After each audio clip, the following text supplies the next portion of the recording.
Dando continuidade ao nosso curso de mecânica quântica, aqui dando continuidade ao tópico de oscilador harmônico. Agora, vamos reforçar mais uma vez o seguinte: a gente tem então, nós vimos que esses operadores aqui, né, o operador número e o operador hamiltoniano, comutam, né, e eles compartilham um mesmo conjunto de autovetores, né? E esse conjunto de autovetores que a gente está usando aqui nas nossas lições, como nós já falamos, ele é um conjunto de vetores ortonormais, né? Então, o conjunto de vetores N é uma base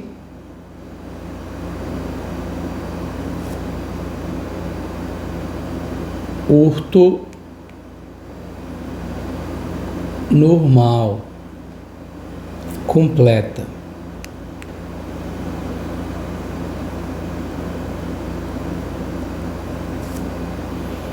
Ou seja, ortonormal é isso aqui, né? Se eu pegar qualquer dois vetores, faço o Bra com outro ket aqui de base, isso vai dar o delta de Kronecker, né? Ou seja, só quando eu faço um estado com ele mesmo é que dá 1. Quando eu pego dois estados diferentes, sempre vai dar 0, né? Então, isso aqui é o que a gente chama de base ortonormal, né? Já o completa é porque ele obedece à relação de completude ou completeza, né? Tanto faz. Você fala como você quiser aí.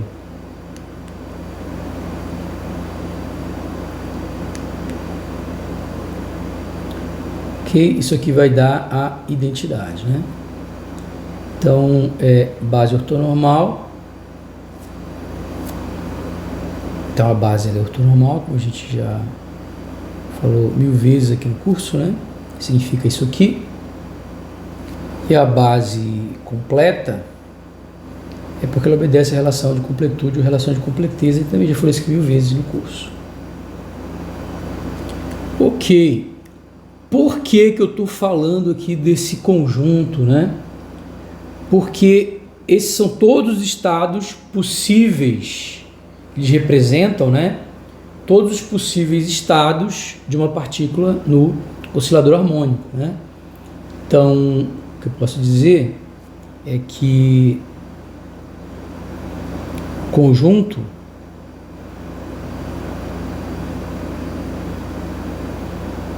que é uma base ortonormal, né? Ou é uma base ortonormal completa aí, né? Contém todos os possíveis estados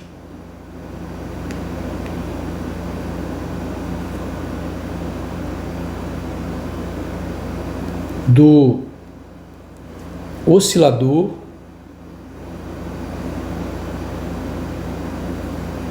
harmônico. Então, qualquer estado do oscilador harmônico tem que ser algum desses estados aqui.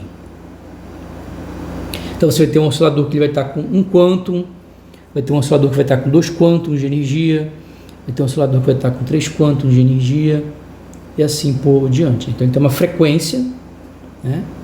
Você tem que a partícula tem uma massa m, uma frequência ômega, mas a gente não sabe quantos quântons de energia ela tem. Ela pode ter nenhum quântum de energia, e aí ela vai ter meio h barra ômega. Ela pode ter 2 quântons de energia, pode ter 3 quântons de energia, e assim por diante. Ok? Então, são todos possíveis estados, né, do oscilador harmônico. Só que a mágica que acontece que é o seguinte: todos os estados da partícula de massa m e frequência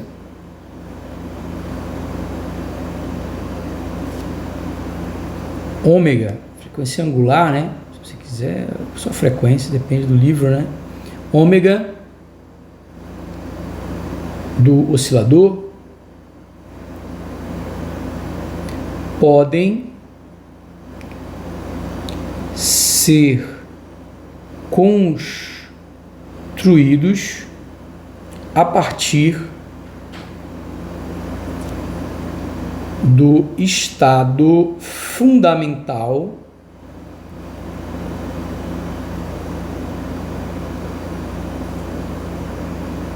zero de energia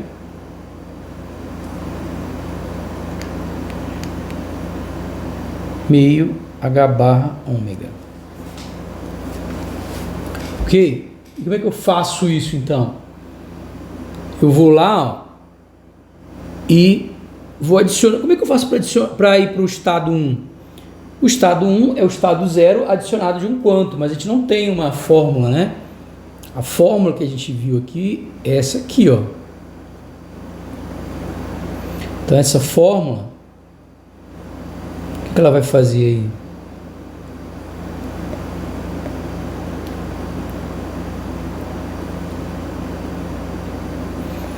Essa é uma fórmula que me ensina, ó, como pegar e subir aqui.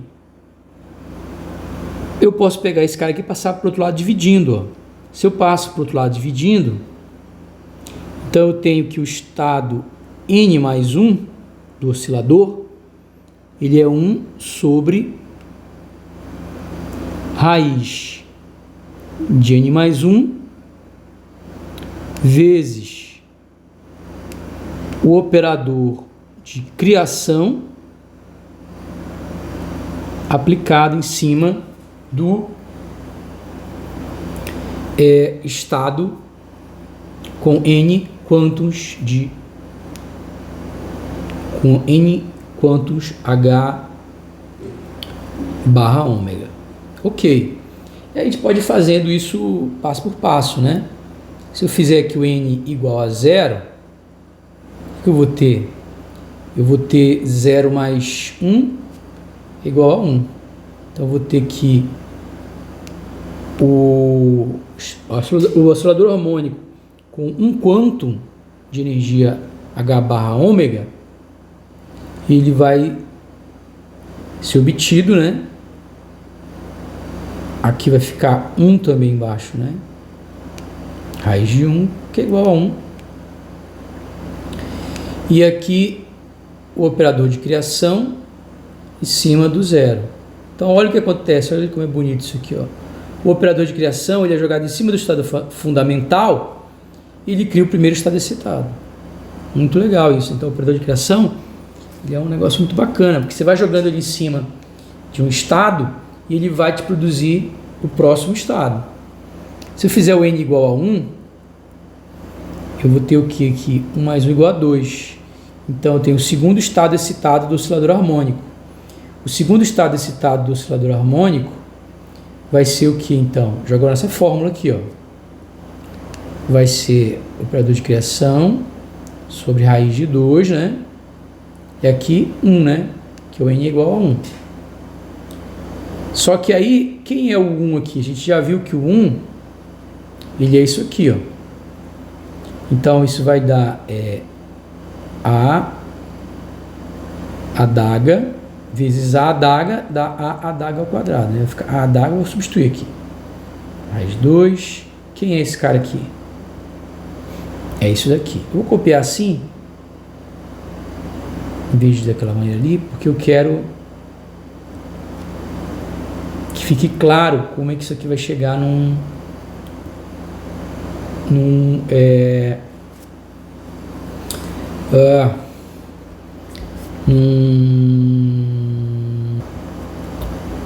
fatorial, né? Então, eu vou ter que 2 aqui vai ser igual a quê? Vai ser igual ao operador de criação, vezes o operador de criação, fica ao quadrado, sobre raiz de 2 vezes 1. E aqui o estado fundamental. Então, isso vai ser o operador de criação ao quadrado sobre raiz de 2 fatorial vezes o estado fundamental. Ok, agora a gente pode continuar, né? Vou fazer agora para n igual a 3, né? Para n igual a 3, eu vou ter o quê? A fórmula é sempre a mesma, né? Que vai ficar 3 aqui e aqui 2. Só que o 2, quem é? Ele é esse cara aqui ao quadrado sobre raiz de 2 fatorial 0. Então, isso significa que, que 3 vai ser o quê? Aqui, 3 sobre raiz de 3 fatorial, e aqui 0. E, obviamente, que, por último, onde é que eu posso chegar? Eu vou copiar esse cara bem aqui e levar para cá. E a gente chega, então, no caso N. Como é que seria o caso N? No N, como é que fica? Fácil ver, ó. É só... Você percebe que quando é 3 aqui, é 3 aqui e é 3 aqui. Então, vai ficar o operador de criação elevado a n sobre raiz de n fatorial vezes o estado fundamental. Então a gente consegue ter uma fórmula que te permite construir todos os estados do oscilador harmônico a partir do estado fundamental. Ok? Agora nós vamos fazer a representação dos autoestados na representação da posição. Então, o que a gente quer agora são os autoestados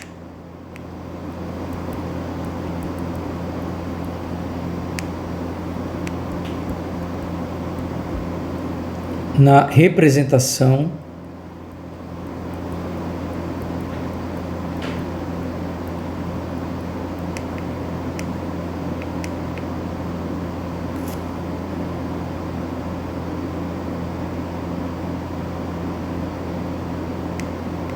da posição.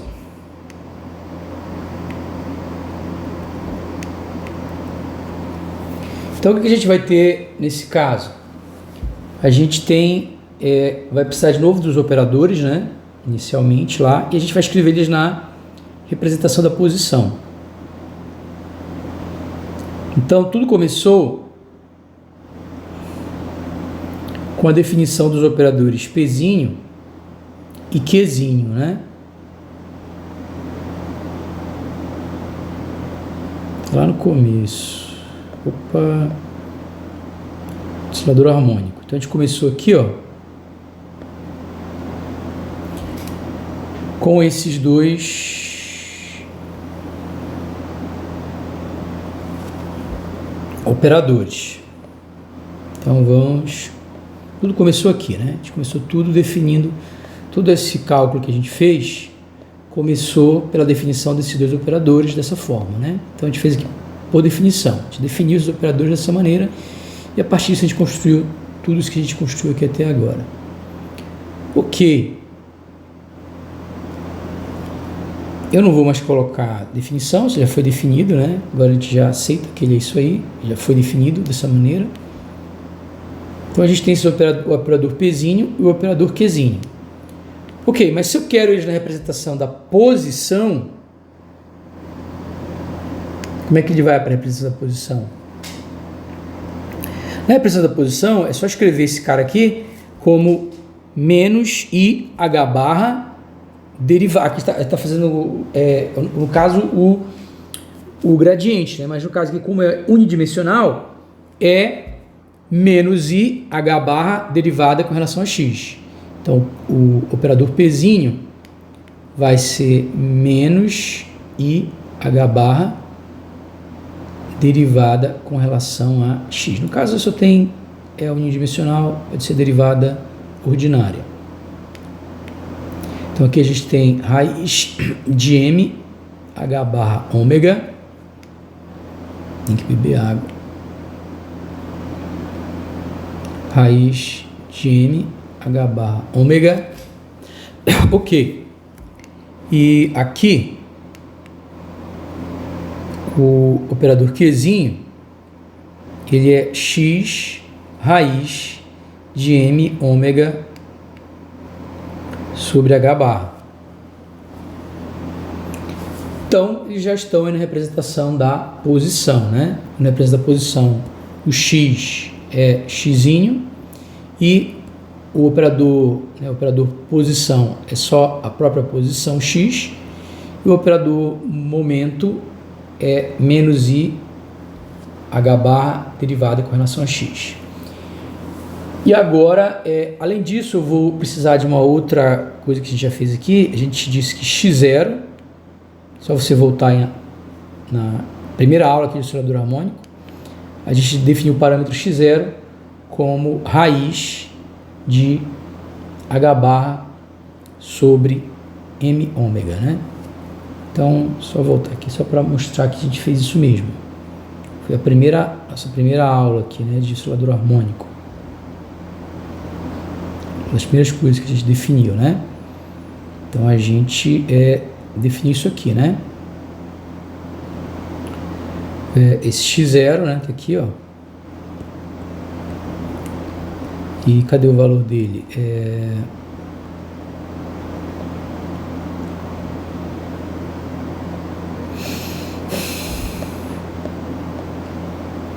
Tá escrito aqui em algum lugar, né? Não sei se eu apaguei, mas tá aqui, ó. Tá bem aqui, ó. Então, x0 ao quadrado é h barra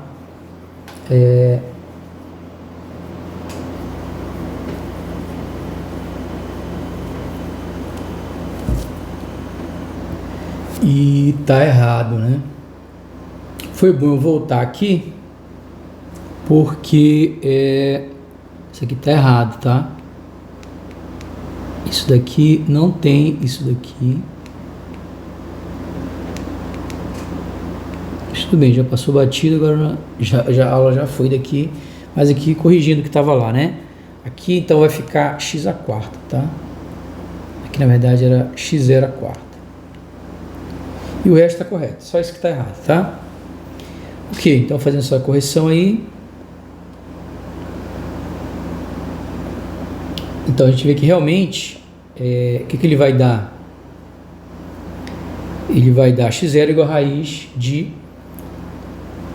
h barra m ômega. Ok.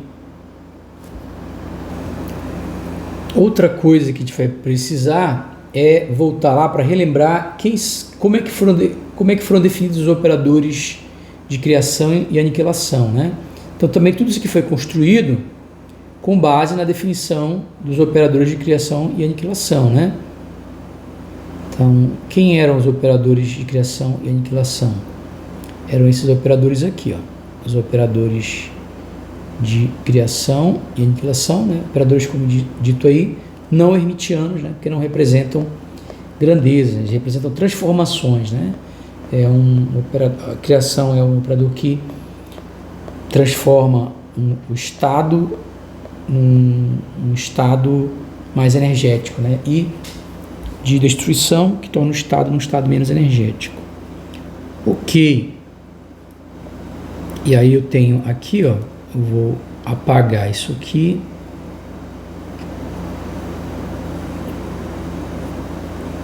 Apagar isso. Apagar isso aqui. Vou apagar isso. Vou apagar isso. eu vou levar isso aqui para cá. Então são essas coisas que a gente vai precisar para que nós encontremos todos os autoestados. Ok, quem é o A então? Quero escrever o A tudo na representação da posição, né? Então a gente viu que na representação da posição, só trocar aqui, quem é o Q? O Q é esse cara aqui. Então a gente vai colocar esse Q aqui.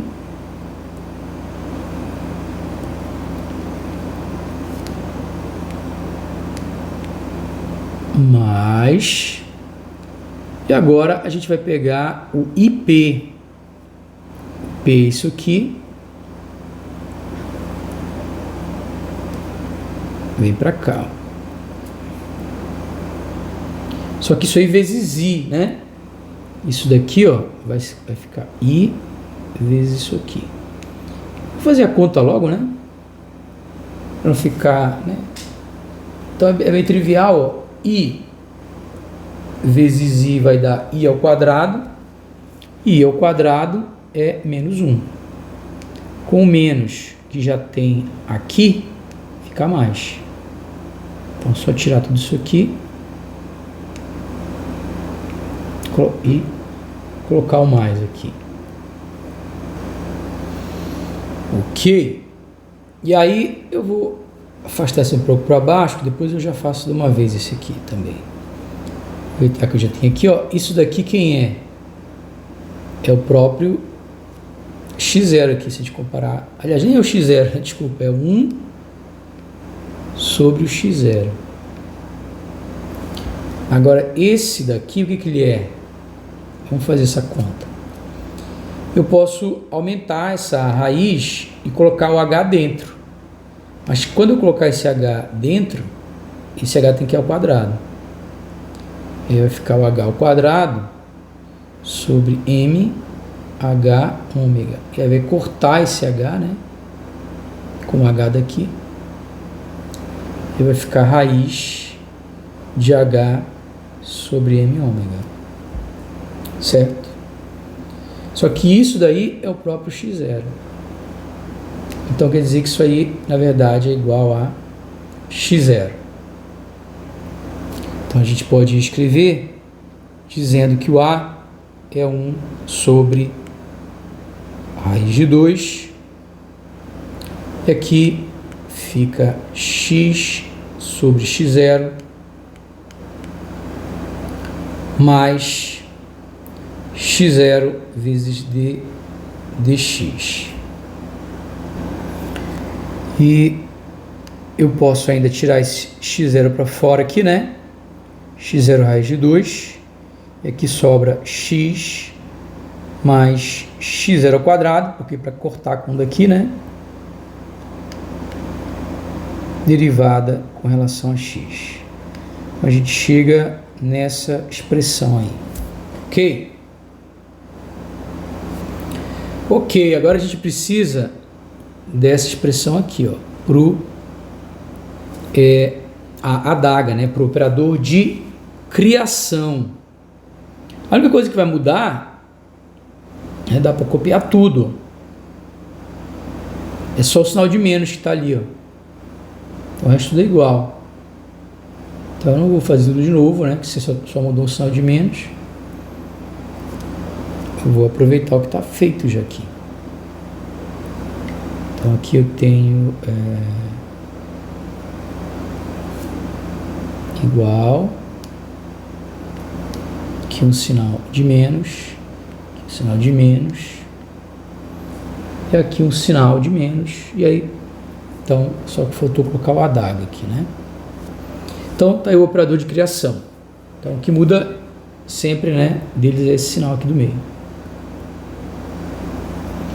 Ok, e agora a gente já brincou bastante com o operador de criação, mas a gente não fez nada até agora com o operador de destruição, de aniquilação, de abaixamento. E o operador de abaixamento tem uma coisa curiosa, né?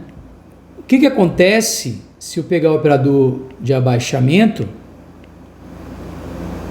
o operador de destruição, de aniquilação, e jogar em cima do estado fundamental. Porque a gente já viu, quando eu jogo o operador de criação, ele vai subindo, né? Vamos ver aqui, ó. O que o operador de aniquilação faz? O operador de aniquilação, como a gente viu, ele faz isso aqui, ó.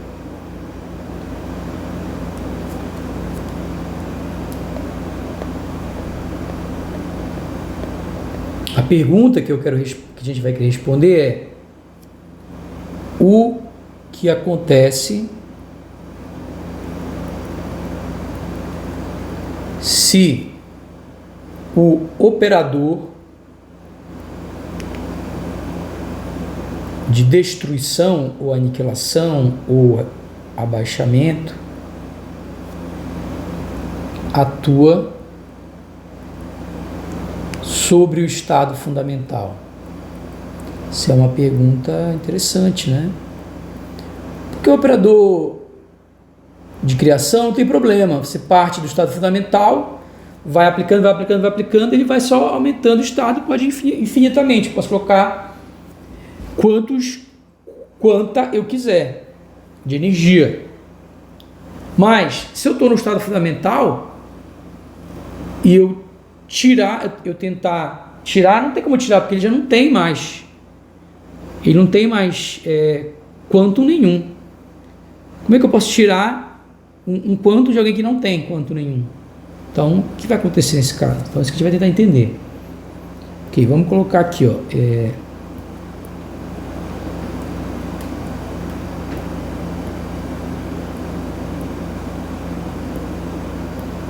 A resposta é meio óbvia, né? Mas vamos deixar mais óbvia ainda do que ela já é. Se eu posso pegar daqui, ó, o operador de destruição, e escrever o seguinte, ó, que o estado n-1 é 1 sobre raiz de n vezes o operador de destruição aplicado sobre o estado n. Então, se eu pegar o primeiro estado excitado, quem é o estado fundamental? Direto para o que interessa. O estado fundamental é o operador de destruição. Aqui, ó, para poder dar zero, só colocando aqui, ó, quando é que dá zero aqui? Para dar zero aqui, é porque esse n aqui, ele é 1. Então, se o n é 1, eu tenho aqui o estado fundamental. Ele vai ser o operador de destruição, raiz de 1 sobre o n, que é 1. Né? O n aqui é 1. Então, eu tenho que o estado fundamental é o operador de destruição aplicado no primeiro estado excitado. E assim por diante, né? Se eu aplico o operador de destruição no segundo estado excitado, ele dá o primeiro estado excitado. Agora, o que acontece se eu aplicar o operador de destruição em cima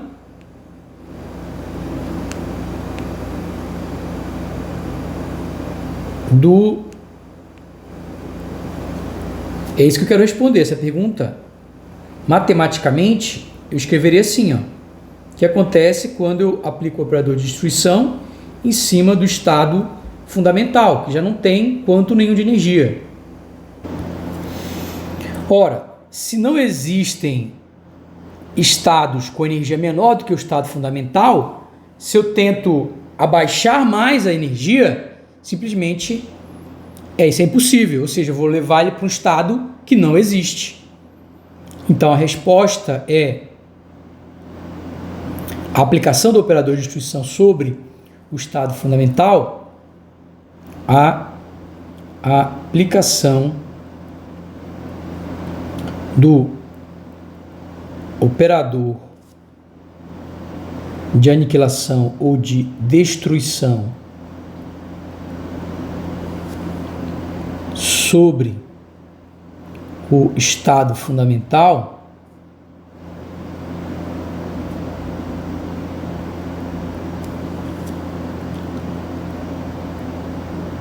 resulta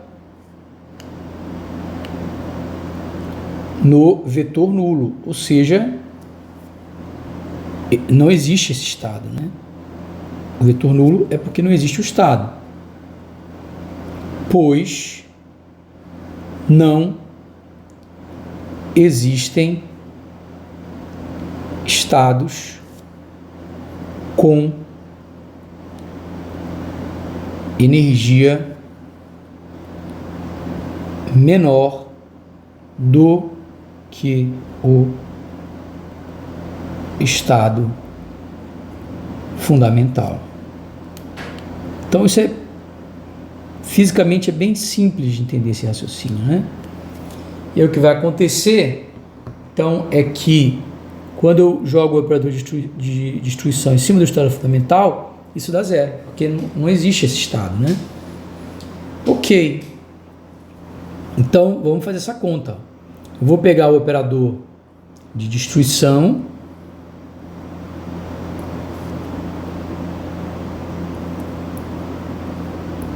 então esse é o operador de destruição, né, aqui na representação da posição, e vou jogar em cima do estado fundamental.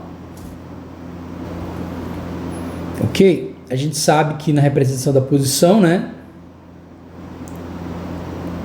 o estado fundamental é o que a gente chama de um φ0 de x, né? Então, a gente representa assim, né? Então, estou escrevendo o estado fundamental na representação da posição. Então, isso aqui vai dar a função de onda, a autofunção do estado fundamental, né? Que é uma função de x igual a zero. Ok, isso daqui passa para o outro lado multiplicando, né? E dá zero. Então, só sobra isso daqui.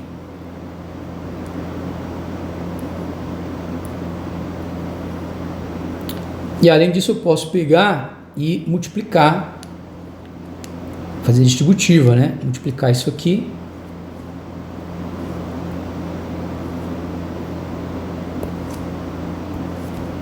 pela autofunção do estado fundamental.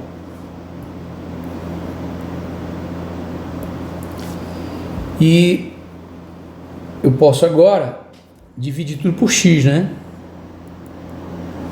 Então eu vou ter que aqui, aliás, é melhor dividir tudo por x0 ao quadrado, né? Então fica d dx, a autofunção do estado fundamental, mais x sobre x0 ao quadrado, vezes a autofunção do estado fundamental, isso igual a zero. Isso é uma equação diferencial ordinária de segunda ordem linear, homogênea, e a solução dela, para você encontrar, a solução dela sempre é da seguinte forma: é a combinação linear de todas as soluções desse tipo. Se eu derivar... essa é de primeira ordem, né? Não é de segunda ordem, agora que eu vi. Acostumado a fazer um monte de derivada de segunda ordem. É de segunda ordem isso? É de primeira ordem, né? É de primeira ordem. Eu estava acostumado a fazer segunda ordem, vocês estão, né? É a primeira ordem. Então, isso é uma equação linear de primeira ordem. E é uma equação bem simples de resolver, né? Porque essa equação já é separável, né? Essa equação, ela já é separável. Tá aqui, ó. Não precisa ter trabalho. Eu posso colocar d φ0, passo φ0, π0, desculpa, d π0 sobre π0, né? Então esse aqui fica em cima e esse daqui é porque eu esqueci de passar para o outro lado, né? Já na minha cabeça fiz de cabeça aqui. Deixa eu passar para o outro lado. Então, é uma equação linear de primeira ordem, né? Desculpa lá. É porque até agora só apareceram de segunda ordem, né? Que é na equação de Schrödinger. Mas essa aqui é de primeira ordem, desculpa. E aí o que a gente vai ter então? Que d psi0 sobre psi0 é igual a menos x sobre x0 ao quadrado dx, né? Esse dx aqui vai para o outro lado. Tem que usar a regra da cadeia, né? Mas isso aí é o pessoal da matemática, né? A gente faz dessa maneira aqui. Vou colocar isso aqui para fora aqui, porque eu vou integrar isso, né? Então, fez isso, agora é só integrar. Então, integrando,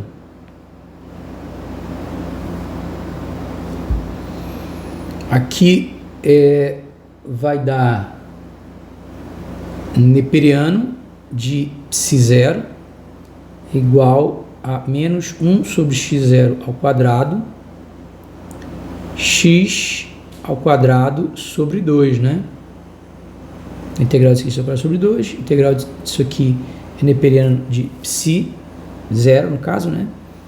Mais uma constante, que é o neperiano de A, né? Sempre quando é esse tipo de solução, a gente escreve a constante como neperiano de A, que quando passa lá para o outro lado, vai ficar neperiano de psi0 menos neperiano de A é igual ao neperiano a divisão de logaritmos de mesma base, conserva a base e divide os antilogaritmos, né? E aí isso aqui é igual a menos x ao quadrado sobre 2x0 ao quadrado.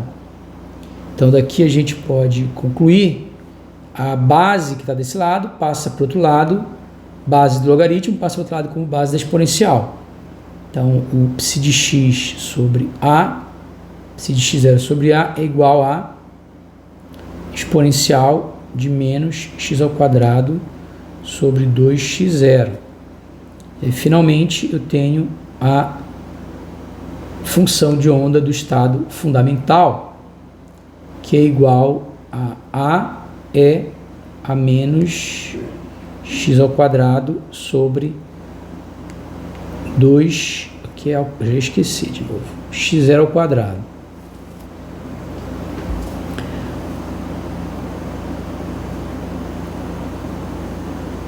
Ok? E aí, se a gente for comparar com aquela fórmula, né, que a gente tinha visto antes, que foi encontrada resolvendo a equação diferencial, né, como é que era a solução? Então percebe que a gente fez a solução usando esse método algébrico, a gente não resolveu a equação diferencial, né, a gente não resolveu a equação de Schrödinger, né, a gente fez sem a equação de Schrödinger. Então percebe que a equação de Schrödinger não é a única maneira de resolver, né? A gente resolveu simplesmente usando esses operadores aí. Então a solução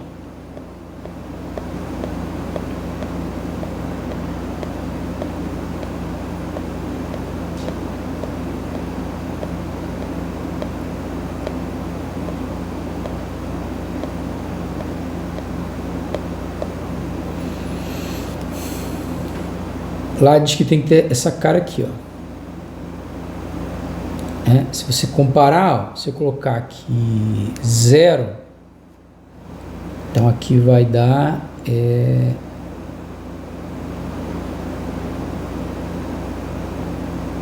aqui 0 vai dar 1, 0 fatorial é 1. Então, aí você tem um fator aí, né? E a gente tem essa expressão aqui, desculpa, é 0. Quem é que era o polinômio de Hermite 0? Então vamos pegar o polinômio de Hermite 0 aqui, ó.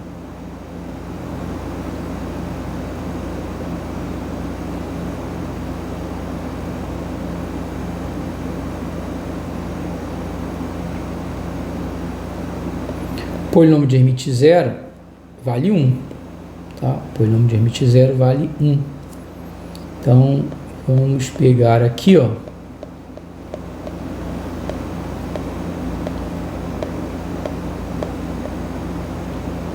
Polinômio de Hermite zero vale 1, então isso aqui some. E aí é exatamente a mesma solução, né? Idêntico. Exatamente a mesma solução. Então, bate com a solução que você encontra resolvendo a equação de Schrödinger. Então, quer dizer que quando você calcular esse A, ele tem que dar esse resultado aqui, né? Então, vamos fazer para ver se bate com essa custa de normalização, né? Porque eu sei o seguinte, que quando eu normalizar, né? Ou seja, pego o complexo conjugado,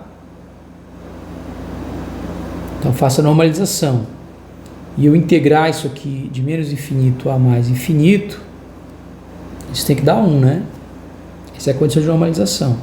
E aí jogo essa função que a gente encontrou, joga ela aqui, né?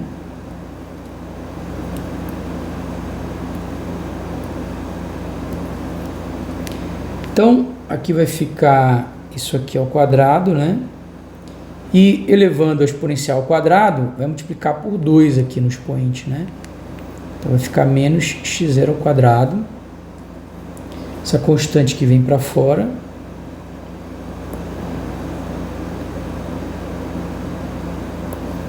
E aqui vai ficar a integral de menos infinito a mais infinito.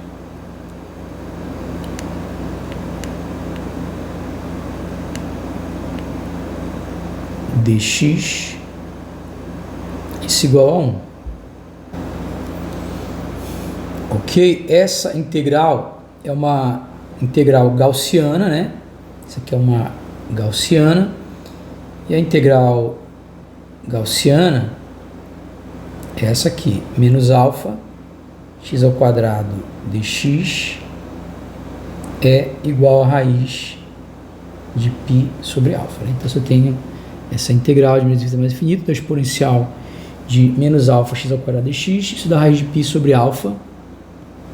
E aí a gente pode concluir, então, que é só esse alfa aqui, nesse caso, seria quem? Seria 1 sobre x0 ao quadrado. Só isso, o resto é igual. Então, aqui daria módulo de A ao quadrado, essa integral daria, então, raiz de π sobre o alfa, que é 1 sobre x0 ao quadrado, igual a 1. Conserva o primeiro, multiplica pelo segundo invertido. Então, aqui esse x0 vem para cima, né? Então, fica x0 ao quadrado, π, raiz, igual a 1. Então, quer dizer que isso aqui ao quadrado é igual a x0, raiz de π, igual a 1. Então, quer dizer que o A é igual a 1 sobre raiz de x0, raiz de π. Que é exatamente isso aqui, ó. Né? 1 sobre raiz de... Então, deu certinho com o resultado que você obtém resolvendo a equação diferencial, né? Que é bem mais tranquilo fazer dessa maneira que a gente fez. Então, você pode resolver por esse método algébrico, ou simplesmente resolver a equação diferencial, né? Pegar a equação de Schrödinger e resolver a equação diferencial. Então, no final, a gente conclui que o estado, o alto estado fundamental é psi0 de x igual a 1 sobre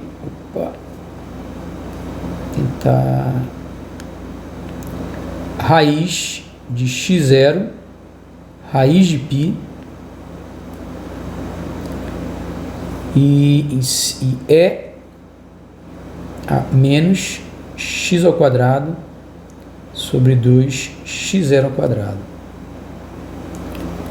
E aí eu vou trazer isso aqui um pouco mais para baixo.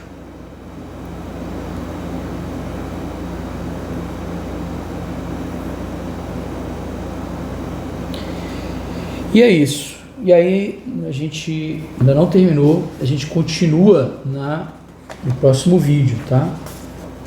Já ficou muito longo.